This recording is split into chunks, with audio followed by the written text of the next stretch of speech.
തിരുവുള്ളക്കേടുണ്ടാകരുത്. അടിയന്റെ ഒരു സംശയം, താങ്കൾ ശുദ്ധ വെജിറ്റേറിയൻ ആണല്ലോ. പിന്നെ ഈ മീൻമുള്ളും കോഴിക്കാലും ഒക്കെ നിർത്ത്.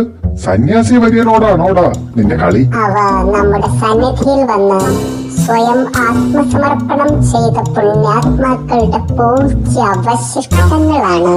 ഞാൻ അപ്പോഴേ പറഞ്ഞില്ലേടാ, സ്വാമി ഉടായിപ്പല്ലെന്ന്. സ്വാമി സൂപ്പറാടാ, സൂപ്പർ.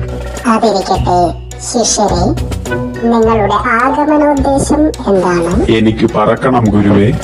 നിനക്ക് കോഴിയെ പോലെ പറക്കണോ, പരുന്തിനെ പോലെ പറക്കണോ? പരുന്തിനെ പോലെ. അപ്പോ എയറോനോട്ടിക്സ് പ്രോമാക്സ് കോഴ്സ് തന്നെ വേണ്ടിവരും. നീ ഇന്ന് തന്നെ കോഴ്സ് ഡയറക്ടർ പോങ്ങൻ പട്ടിയെ പോയി കാണൂ വത്സ. എനിക്ക് പറക്കാൻ പറ്റുമോ ഗുരുവേ? നീ ഒരു അനാഥപ്രദം പോലെ അലഞ്ഞടക്കും. സോറി, ഗരുഡനെ പോലെ പറന്നു നടക്കും വത്സ.